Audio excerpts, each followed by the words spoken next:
come off mute. This is supposed to be interactive. So I'm going to start by asking Hyacinth a couple of questions, but please get your questions ready. Come off mute, put them in the chat. If I don't notice it in the chat, just come off mute and ask your questions because we really want to respond to what it is that you want to know. So this is all of our conversation. First, I think I should make sure my phone is on mute, right? Oh. Where is it? Over there? Over there. Oh. There you go. All right. Okay. So I'm going to give a little intro of Hyacinth Yennie. She's on 1,000 boards. So I'll just read some of them off to you to give you a sense of what she's on. So she is on the IRB board for Hartford Hospital Research, Trinity Academy, K-5, the Hartford PD Civilian Board, and she reviews applications for potential hires. She's also just informed me that she's a justice of the peace because why not? Parks and Rec Board, deacon at her church, the town committee, Channel 3 camp, Channel 3 kids camp, and you know, not the one of how I met her is that she's the chair of the Maple Avenue NRZ. So that's a neighborhood revitalization zone, and I'm gonna let her tell you a little bit more about that. So let's just jump right into the conversation. Hyacinth, tell us a little bit about who you are, your background, and then tell us a little bit about the NRZs and why they're important to our community. Yeah. Okay, so I'm Hyacinth Yennie. I came to this country 43 years ago from Jamaica. I'm the middle child of 15 kids. And my mom and my dad were what you call ministers, but farmers. So we grew up on the farm. And at age 15 after school, and she always makes sure we learn a trade. We have to leave home. For some reason, we had to leave home and fend for ourselves. That was culture when we were growing up. So we leave home and, you know, go venture into other things and, you know, try to fend for ourselves. That's what it is. And so that was really, at the point, you know, we look at it and it was like challenge, but, you know, it makes you grow up being tough, you're responsible, and you go get what you need. And so, yeah, I came and I married, I had 3 kids. One is a medical doctor, one is an ED doctor, and one was a what do you call it, chemistry major. However, I lost my son, you know, 5 years ago, and it's sad, but I try to, you know, live with the fact. Yeah, so this pretty much about my little background and stuff like that. I went to college for 2 years. However, college was not for me. I started, as always, I like to do hands-on stuff. And so I learned a trade, and my trade was a cosmetologist. All right. And then after that, I branched out. My husband had a little business, and so I had to help him in the business. So the cosmetology things went through the door and stuff like that. And then I raised my children, you know, through, you know, working with him and stuff. So, I mean, I had a pretty good life. You know, the thing about growing up, you know, it's not about the money that you may have growing up, because my parents was not rich or anything, but they gave us a lot of love, you know, and it reflects on all of us as children that, you know, it's not about the money, it's about feeling the sense of love and protection and cared for. So that was some of the things. So that's pretty much my background. I came to this country and I started, my activism started during my children education. They were born and I decided, well, you know, I need to be at school with them. And I was at school with them every day, dropping them off, talking to the teachers, making sure that they were doing well. You know? And that's what I did. And I did a lot of leadership training. You know, I went through the motion of just listening and seeing what it is that, you know, I need to do to get my children the best education that they can. And thank God they did get a good education because they become very successful. And so that's pretty much, my background and getting involved in the neighborhood stuff. And I was always involved ever since they were born, always, trying to make sure they have all the things that they need to make them be successful. And it's not a matter of just going to school, but also engaging them in the community and engage them in things that they need to get involved with. I believe in a lot of giving back to our community. And that's my philosophy about things. Yep. Yeah. And so, yes, take me into the NRC, right? Well, the NRC started as the problem solving committee. I got involved with an organization by the name of Hartford Areas Rally Together. And it was one of the powerful organizations in the city that holds our politicians and people accountable for a lot of things in our city. However, I was also a president of that organization at one point.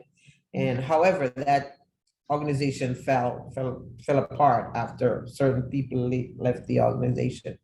So, but I learned a lot. Really, I learned a lot from doing that. So I got involved with the education committee. I got involved with the problem solving committee, and I went to these meetings, and I went to meetings and meetings, and I was kind of the third stool in that because I had a chairperson and a vice chairperson, and I was the third stool. And fortunately, when they left, it fell in my lap. Okay. So I was doing problem solving in community and working on a lot of stuff, building relationships, things like that. So, so the NRZ was a separate entity at the point. So we had a leader who was doing the NRZ, and she decided she was going to leave and go to Florida. So she called me and she said, hi, could you take over the NRZ? And I said, well, okay, you only have 5 people anyway. So yeah, I can do that. So I decided after the problem solving committee, I said, no, we need more than 5 people to make decisions for our neighborhood. So I decided I am going to go out and I'm going to get a lot of people involved. And so I start growing it until it grows, So we have a good group of people now. And so with that, I took it on as, something that will move me forward into more things that I want to do. And as you know, NRZ is a neighborhood revitalization group. It's a legislative body, and it empowers people in your neighborhood to take charge of your neighborhood. Now, it's not a paid position, it's all volunteer, but you have to have that will and way and want to make changes in your community. So because of that, it's really empowering to do something like that. So yes, so I started like that, and it branches into other things, Right. and which was really important.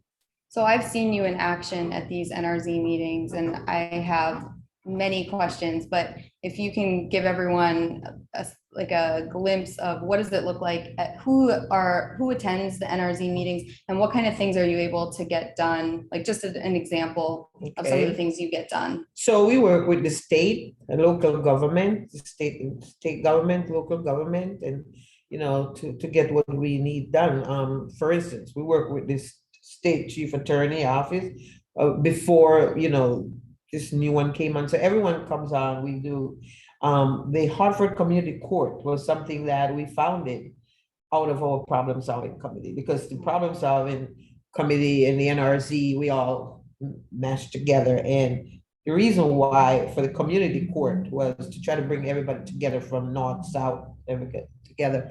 And the reason for that was a lot of our issues keep coming up, and especially around policing issues, quality of life issues.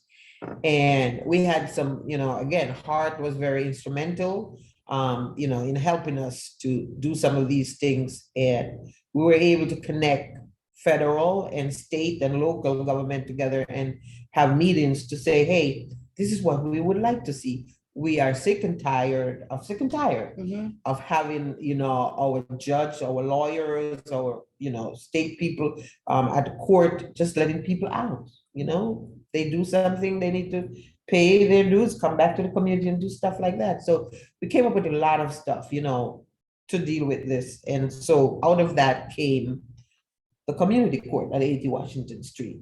all right? And we had a great judge in that. So yeah, that was one of our proud moment. In the community, yes, we work with state people again. We've closed down a lot of what you call it, prostitution rings in our neighborhood. Because of that, again, we work with them, and we work with the governor, we work with our mayors, our state reps that are always at our meetings and stuff like that, our council, and whoever we need to work with to make things happen. Yeah. That's who we work with, Right. in our NRZ. So one thing that is very remarkable about you and your leadership is that you don't necessarily have an official or paid title. So you don't have a dotted line to anyone. You are a free agent, yet you're influencing people in all levels of, in every position, in every industry. You're able to have very direct, transparent conversations with them and then move things forward. I remember one of the NRZ meetings I attended, there was a community member who came, he was at the end of his rope, like he had gone through every channel, and then he came sort of as a last plea and said, there's this issue happening around my small business, and I am like, I don't know what to do anymore. And it was serious. Yeah. And sure enough, you and I got together a few weeks later, you had made a phone call, which had led to the elimination of that issue within 3 weeks. And that is one example in, just a few months of knowing you, where things get done. You're so, but also there's a real element of, while all the decision makers are at those meetings, so are all the community members, and the way that you lead is something that definitely fascinates me. Like I believe that, you allow people to feel heard, but then you know when to kind of cut it off. And I wonder if you could speak a little bit more to that. How important is it for people to be heard? And then how do you know as a leader when to sort of, okay, that's not, and you can stop there. And well, as I said, when people come to our meeting and they talk about their issues, we are supposed to be helping them, okay? And yes, the young man left a long message and talk about all these things that's happening to him, and came to the meeting and talk about it. So my first instinct is relationship is really important. You have to build a relationship with people, and when you build a relationship, you can get pretty much everything done, right? So I called the commissioner at the state, and I said, hey, commissioner, I need your help. This gotta happen. You gotta work with the city Hartford Police Department to get this thing done, right? And okay, we'll get it done. We'll in 2 weeks or so, we catch some fish here, okay? Yeah. And after that, it was some more fish again. So we got that done. So now the issue is, how do we bring all this thing together? We have to get the city involved around blight and the ordinance. And just recently, we've heard that the situation came back. And so now I'm moving to another level of getting the Nuisance Abatement Act reopened, because they had gone dormant and stuff like that. And we're going to get that open, and the blight commission and all those things together. We can get that. And as a matter of fact, I've called the owner to come in to sit down and talk with me, because he claims he doesn't know that they're doing what they're doing there. And I know that's not true. So we're going to bring him in and read him the riot act about what's to happen. In the meantime, we're bringing in the state attorney to talk about, and the blight director to talk about what we need to do to get this thing done. I think the thing, it's really important that, you don't just talk, but you see action. Right. Because if you can just continue to talk, or you continue to meet and nothing gets done, people get frustrated, and people are saying, oh, you haven't done anything. But I'm the kind of person, I like to get things done, all right? Because at the end of the day is, what have you done to make it, better for my quality of life? And it's all about our quality of life in this city. When we do anything in this community, it's all about making our quality of life better, because most people leave because of the quality of life in the city. And so it's a matter of getting people to come and talk about what's going on, and getting the right people in the room to get your situation addressed. And that's what it's all about. Yeah. Rebecca, you do have a question in the chat too. Okay, so the question is related to the NRZs. How do you plan to recruit new leaders to maintain engagement through multiple age groups and generations? And that's a really challenging thing. I'm the kind of person I like to talk to people. Everything people are doing now is an email or and Zoom. Unfortunately, I'm not a fan of Zoom, but I do what I have to do, to be honest with you. But I'm the kind of person I like to talk to people. I like to build relationships. And you want to know, what do you do to recruit? Well, it's at this point we're looking at how to recruit. I'm the kind of person who will walk in the street and I'll see someone, but how about the people that you don't see on the street, and how do you get them involved? And most time people get involved because they have an issue. Okay, because I know it's kind of hard for people at this point, because sometimes they have 2 or 3 jobs and they can't afford to get out and do whatever they do. But leadership and empowerment comes from within you, and you have to have something that you're passionate about and want to get something done about it. That's how a lot of people get involved. Okay, sitting in front of a boardroom and say, "Hey, I need for you to get involved, and come help us with our community cleanup." But you start from the bottom up, and decide what you really want to get involved with, and everyone decide whether they want to get their hands dirty or not, and they do whatever they need. It's an ongoing thing when it comes to recruiting people, and we work with the city to say, "Hey, let's look and see who is out there." And right now, we really don't have an organizer that can help us to say, go out there and recruit no people. We feel like when people move into our neighborhood, we give them a handout and say, "Hey, we are the NRZ. If you like to be a part of this, please join us at our meeting," and stuff like that. Because we do have a board, and a board is consists of 3 merchants, people who are business owners, and at least 5 or 6 homeowners, and renters, and communities like the church, the library, or the city. They don't have a vote, but they are part of the board and stuff like that. But it takes a lot of things. It's not just one thing that make people want to be involved. They have to, really seriously want to get involved, because nobody recruited me to be involved. I had kids and I had to get involved. So again, it depends on your mindset and what it is that you really want to do. Can somebody actually pull you out of your house and say, "Hey, you got to get involved"? No, it has to be within you to say, "Let me see what's wrong with my neighborhood. Can I make a difference in my neighborhood?" Now, I always tell people, one person can make a difference. This building that we're in, I was running for town committee at the time, door knocking. Door knocking is really important. And, I saw a lot of seniors that was shutting. And my concern for them was, the health of their, the condition they're in at time. They need to get out during the wintertime to do some activities and stuff like that. And by just talking to people, telling me what's going on, and they would love to have a place that they go, all summer, all winter. This came out of that. I came back from my door knocking and I went to the city health department. And again, it's about relationship. You have a relationship. I have a relationship with my state rep. I connect with those two, and I said, we need some funding here to build a center for our seniors in the South End. And it's a work. You do what you have to do and you get things done. Yeah. Okay. So it's not just one way. It's got to be within you as a young person. And yes, I have 2 daughters, and my daughter would call me sometime and says, "My mom, what do I do about this situation I have in my neighborhood?" And I said, "Okay, honey, you call your city department, depends on what the situation is, and get them to respond," stuff like that. So it depends.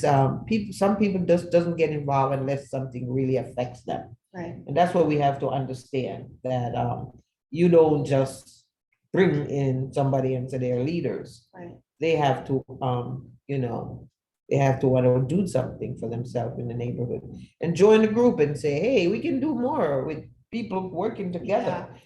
Because I seriously have a lot of connection.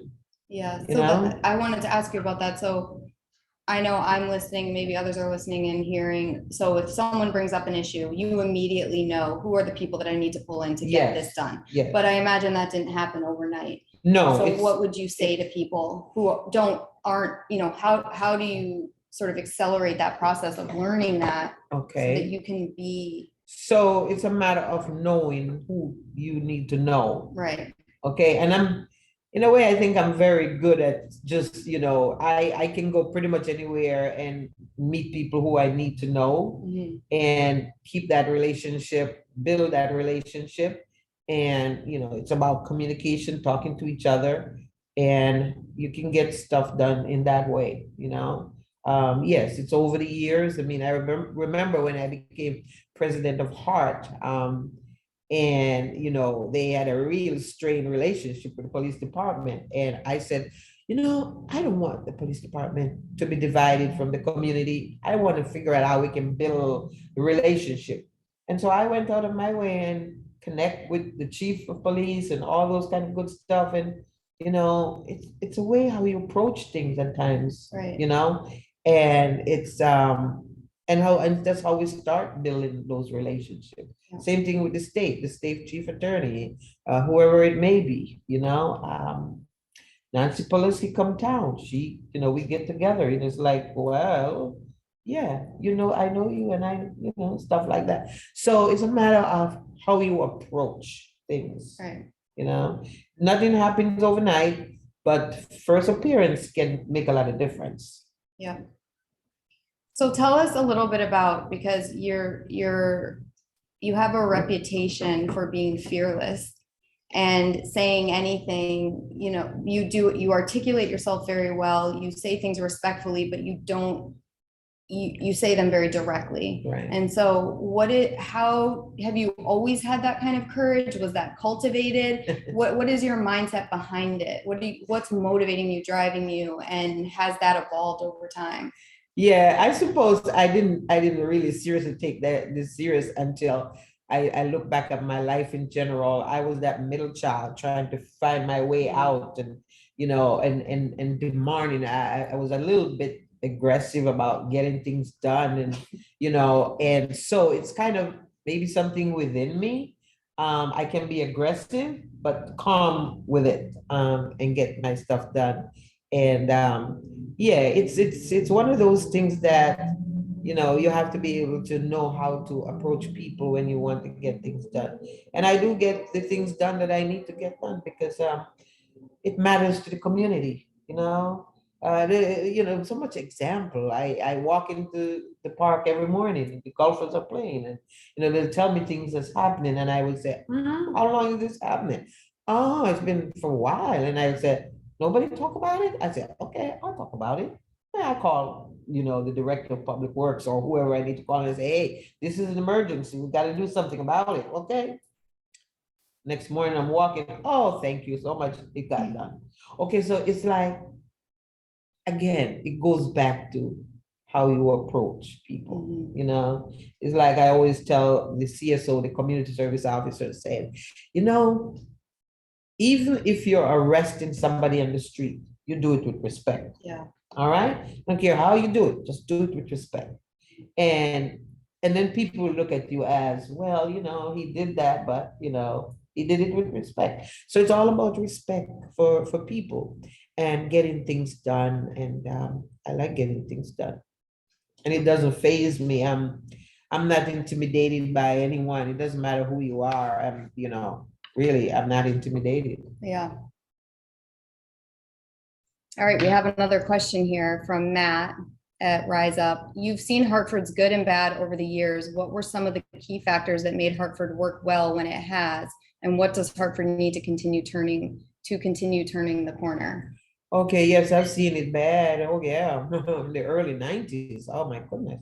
It was so bad with so many killing and shooting. And we had to look for solution for our young people because they were killing each other and stuff like that. And so we look for the solution, and we start things that will help them to get off the street and make them more safer and things like that. And you need government that works, okay? And I'm the type of person that like to hold my government accountable.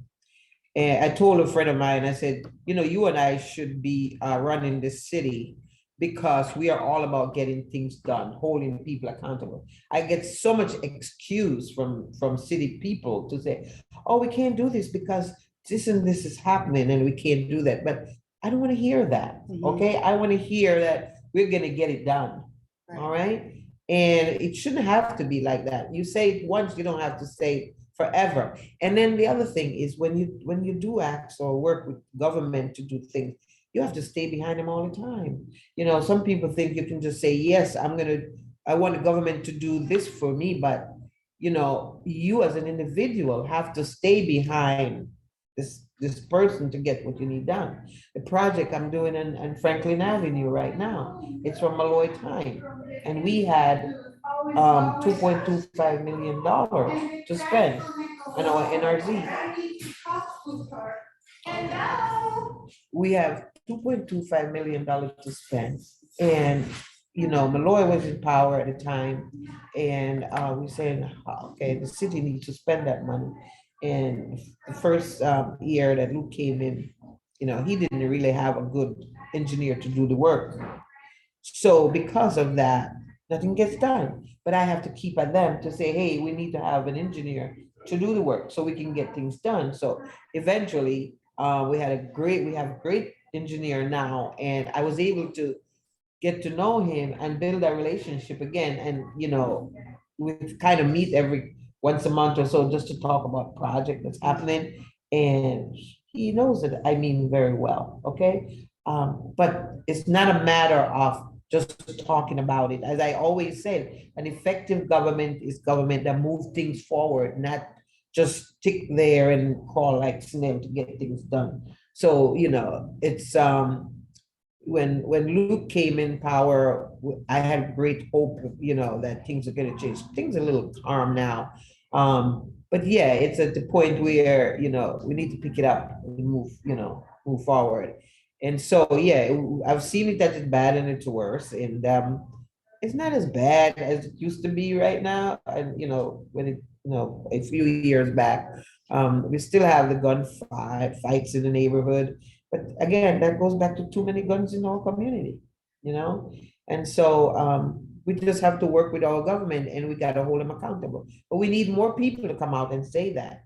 You know, we can't just come out when something terrible happened. You have to be there all the time to say, hey, I'm here. I need you to make sure you're doing this right. So we as community needs to hold our you know, city officials. We vote them in and we need to vote them out if they're not doing what we need them to do. So that's how we can hold them accountable. There's project going on in the city. I know downtown city is being built up, you know, more housing and stuff. So our concern was always be what's going on in our neighborhood. Is anyone watching out for what's going on in our neighborhood? Is our government paying attention to that? But we as representative of our neighborhood, we are bringing forth the issues that we have, you know, to make sure they're getting addressed. But again, it's all about holding people accountable to do the work.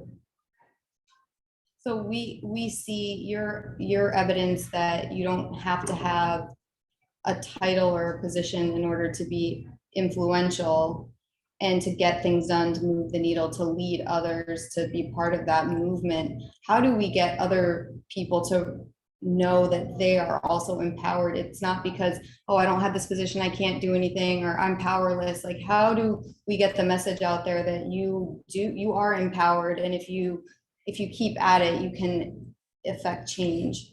Yeah, how do we get the message out? As again, I go back to say, it's got to be within you.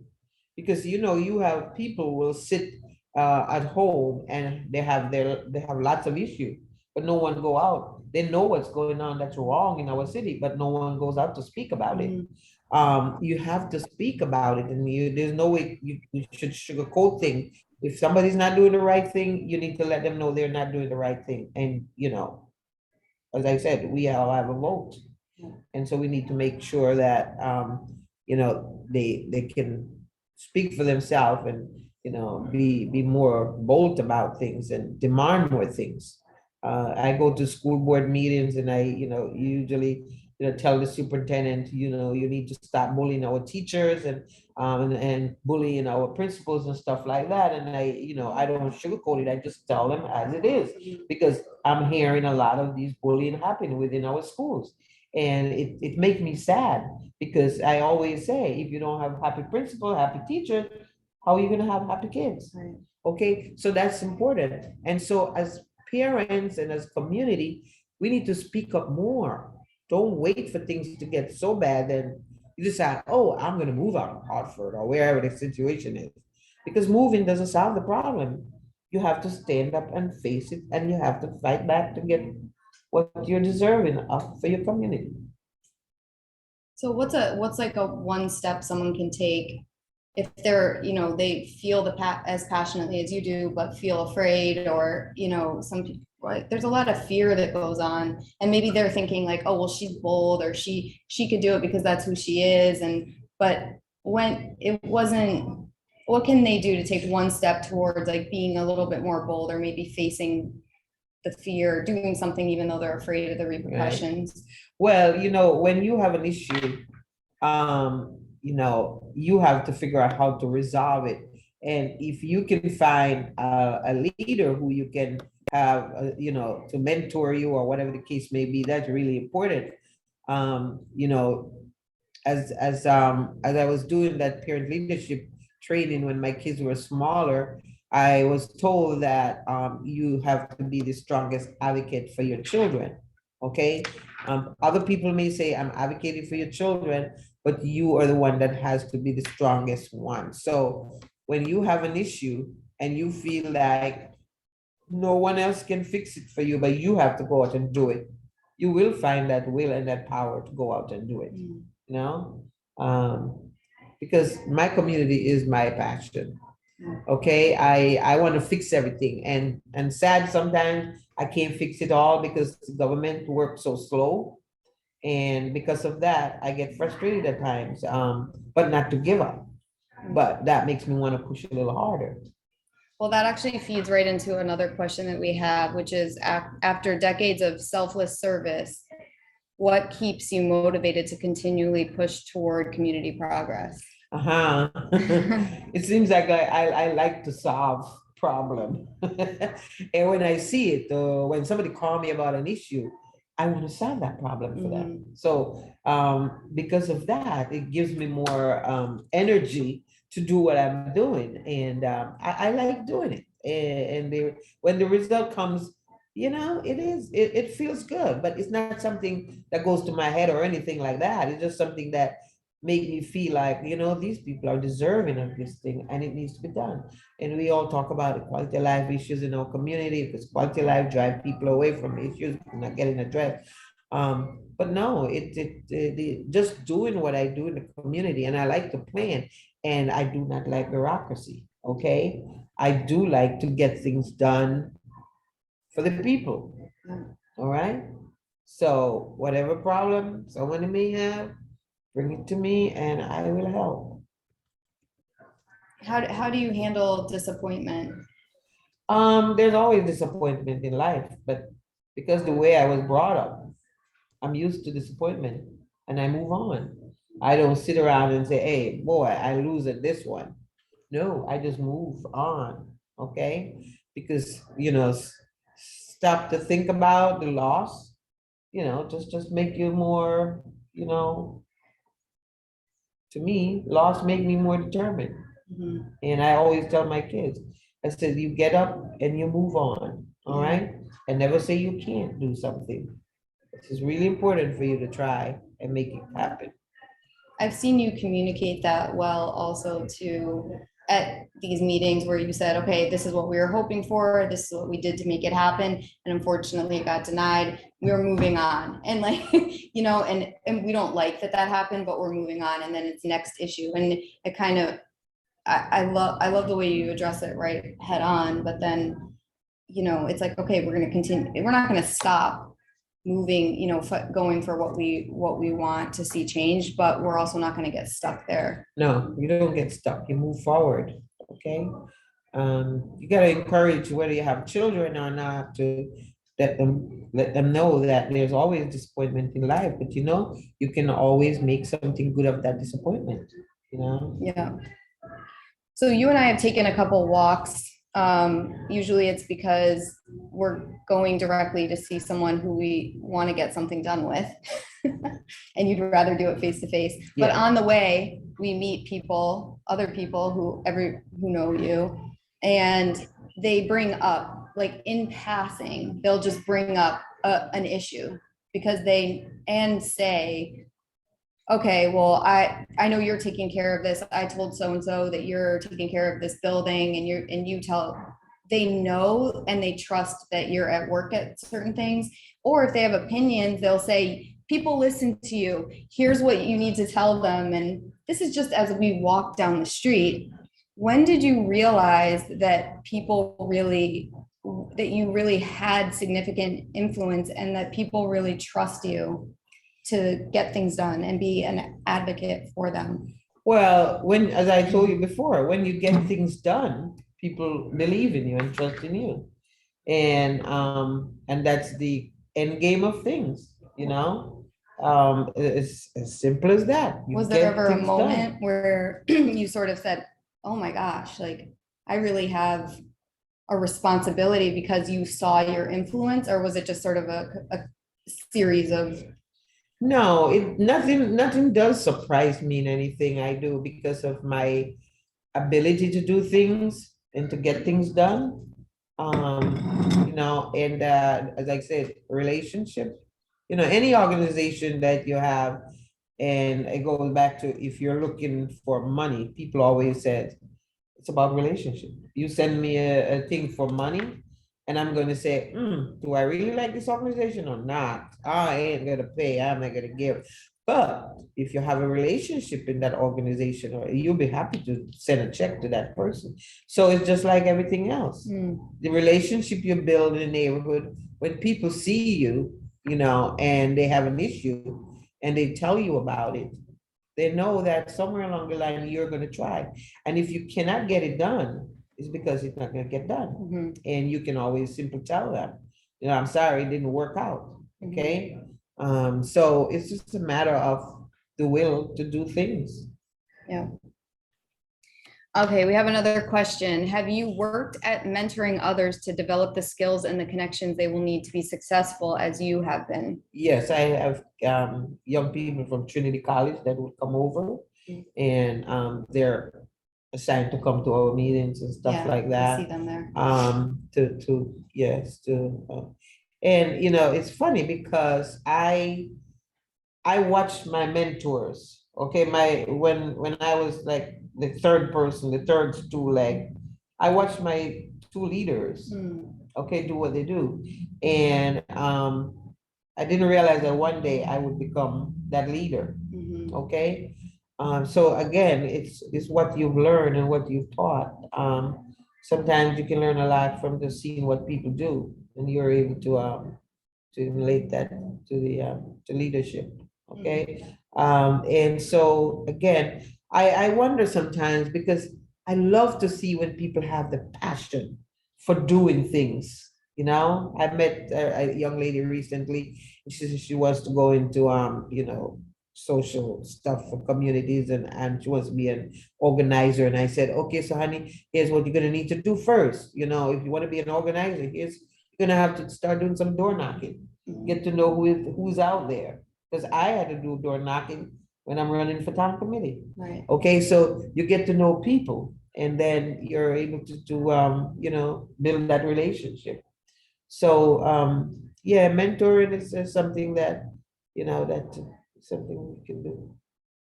Yeah. So I know that we met because ELS has a case competition where we bring young professionals together to solve a real challenge in the community or contribute towards it. And the winning idea was a campaign around food insecurity in the Berry Square neighborhood. So we came to you, and that was one of the first things you told us to do. Before you do anything, before we're going to continue the conversation, go talk to the community, get a survey together, 3 questions, English and Spanish, and we went out and we got to know people in the community, and that was a real game changer because yes, we had done the research, but we hadn't gotten to talk to know the people in the community, and that changed everything because, like you said, the relationships and yes, you have to know what, you don't just assume that's what people want. right. It's good to talk to people to say, what are your, concern, what do you need? Is just, and when we started this youth, program,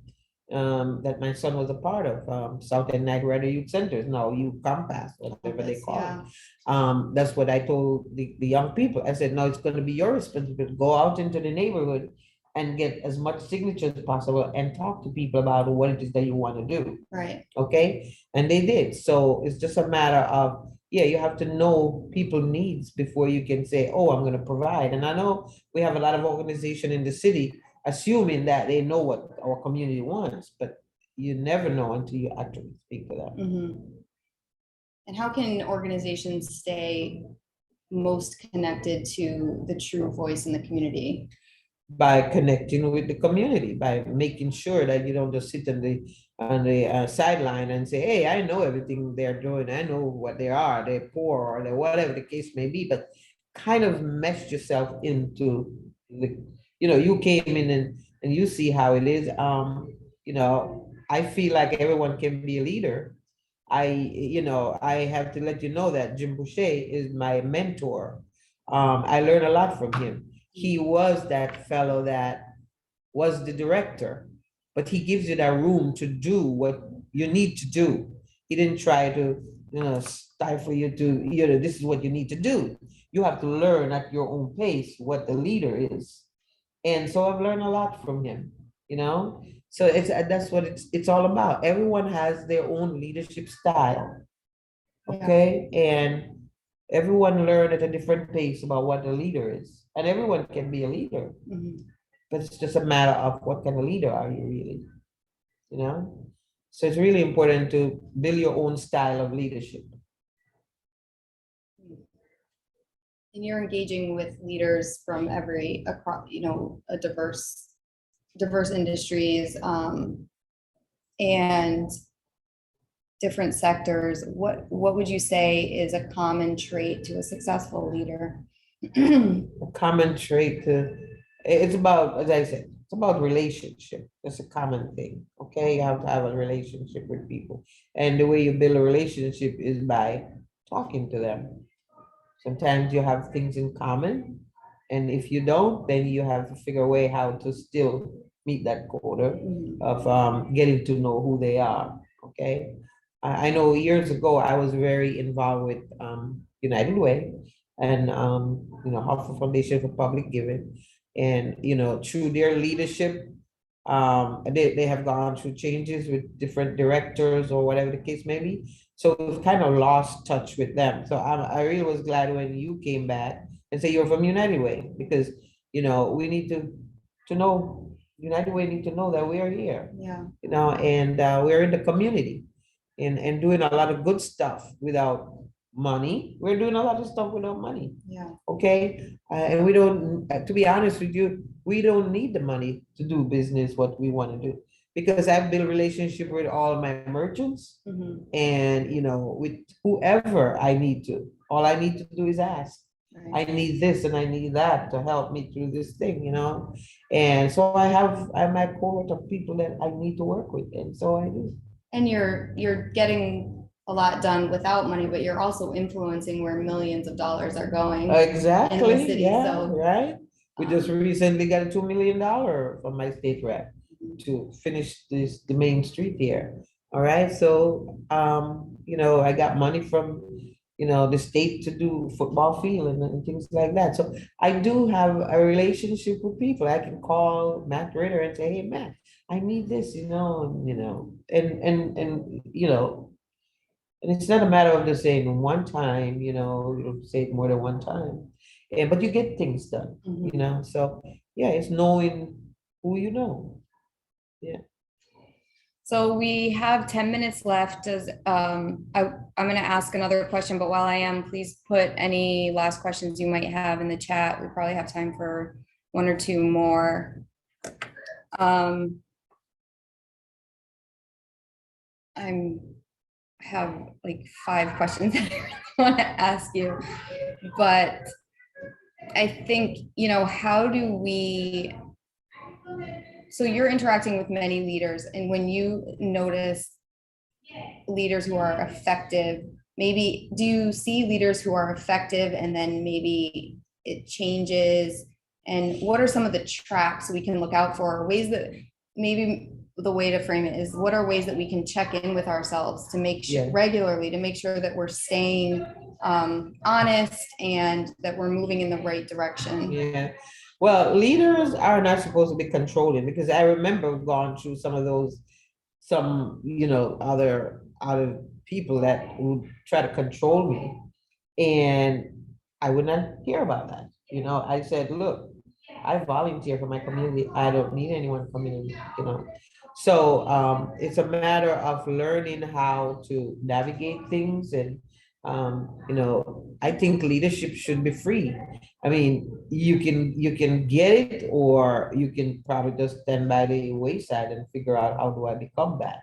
And I'm always willing to, mentor someone if they want to be, because again, at the end of the day, is how do you connect people, and get what you really need to make an effective leader. We have a question here. How do you handle a challenge to your leadership if people are not in agreement with your suggestions?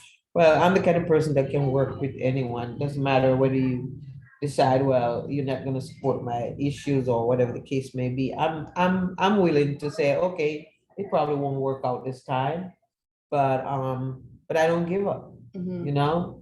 And I rarely have anyone turning me down for anything, to be honest with you. Was it always that way, or is it more now? No, it is probably pretty much that way. When somebody out there that decided don't want to work with me, and again, I move on. Mhm. Okay, but I'll come back again and I'll say, hey, can we do this together? Mhm. But I love the fact that I get a lot of stuff done, and I got a lot of people saying yes to things that I need to get done. Right. Because again, the way you approach them, approach with how you approach people can either turn them off or, stuff like that. And so I'm kind of have this kind of a bold attitude, but in a subtle way, Mhm. Yeah. Yeah. So you can either accept it as, oh, she's so aggressive, or, she's just one of those person. So what would you say is some of the secret sauce that's in those requests? Like you've thought it through. So there's probably a reason why people are saying yes, because when you're coming to them with a compelling case. It's the right motives, it's the right Yeah. thing. So what are some of Well, the the things? thing is, I don't go with people with any hidden agenda. Mhm. Okay. And as I said, what I do is because I want to see improvement in our community, because this is all about our community. This is not about me. Okay. I'm just the kind of person who is navigating things to get things done. So it's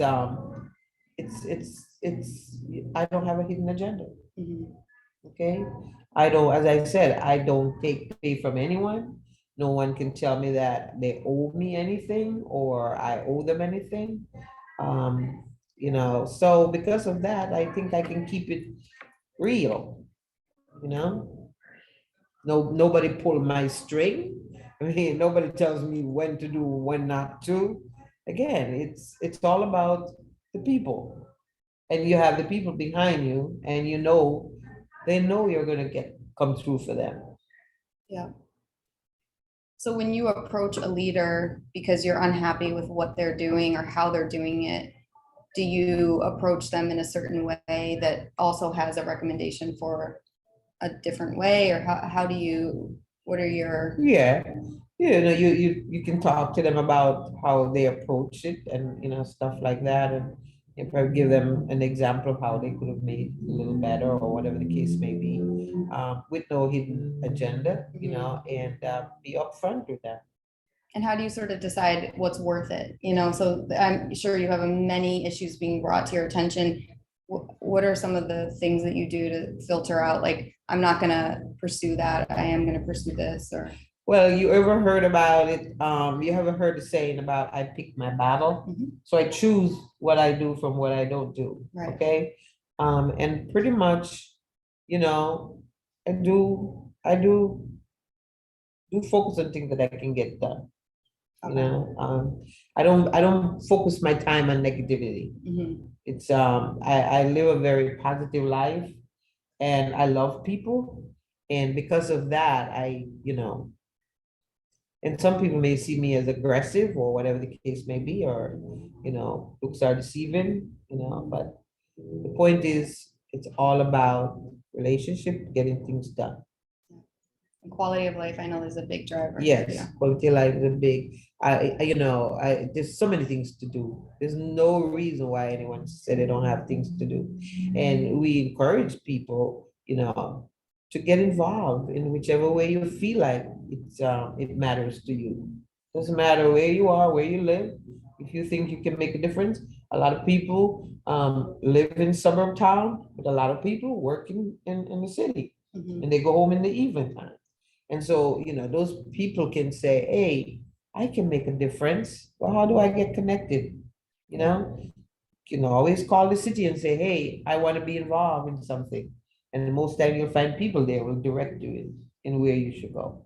Okay, that's great. That's great advice for next steps. Um, so we have a PSA, a public service announcement coming out next week or soon thereafter, starring Miss Annie. Yeah, but I'm not speaking, right? Well, you're very present. You're a main character. So that's coming out. So that was really awesome. And someone from Hartford Athletics, as well as our own Kayla, who's on the call now, and Angeline from United Way. So we are going to wrap up this conversation. I would love to have another one in the near future, maybe in person. I know you're an in-person person. As we close out, what advice would you give to your 30-year-old self? What would I give? Okay, I had a good life. Love and live. Have children and love them and make sure they're educated and take care of yourself. You know, at some point in your life, you have to start living for you. Because my kids are grown now, they have their professions. And that's one thing my mom always teach me when, taught me when I was small is that first thing, you get your profession, you get a profession, and you get educated, you get a profession, and you get married and you have children and you make sure they're educated, right? And I think I've done all that. Yeah. For that attorney. But again, look and see what your passion is. It's and don't do it if you're not passionate about it, because it's like you'll be just going through emotion. For some reason, I'm very much passionate about doing community stuff, and maybe because my mom was an activist in so many different ways. She would help everyone in the neighborhood. We lived in a village where everybody loved each other and care about each other and stuff like that. So again, I came to this community and I formed my own village and form a village without even realizing that I'm actually forming a village. It's just who you Okay, are. because that's who I am. So yeah, I would just encourage, find your passion. Okay, make here. I always say this: make sure you get your education. Make sure to get you somewhere where you can make your money for living, and then find something where you're really passionate about. When my daughter became a doctor, I said to her when they were little, I always says, always make sure that you can live off your profession, okay? And make sure you're doing something that you love. Because if you don't love it, it's a burden on you, okay? She loved being a doctor. She's a family medicine doctor. She loved the fact that she can see people, that when she was going to school, the parents of these parents that comes in and all that kind of good stuff. And so, yeah, my daughter is a teacher and she loved teaching, and she's very passionate about it. So it's really important for passion, because without passion, you don't get a lot of stuff done. You can't fake it. Yeah, that's great advice. Yeah. Thank you for all that you do. Thank you for saying yes to your calling and for having such a powerful influence in our community and being an example for us and other up and coming leaders. If anyone wants to see Hyacinth in action, the second Thursdays of the month, there is the Maple Ave NRZ meetings held at St. Augustine Church from And 6 to Campfield 7. Avenue. Yeah. Okay, Yeah. 10 Campfield Avenue. We just have a comment here. Thank you, Miss Yennie. I appreciate your time and your very good advice today. Myra said, thank you. President Obama was a neighborhood organizer before he was president. Such a noble passion. And Matt says, thank you. So great Yeah. conversation. So please find your passion, young people, find your passion, okay? And that will make you live happy and longer, okay? Have a great weekend, everyone. Thank you. Thank you. Bye-bye. Thank you. Bye-bye. Bye.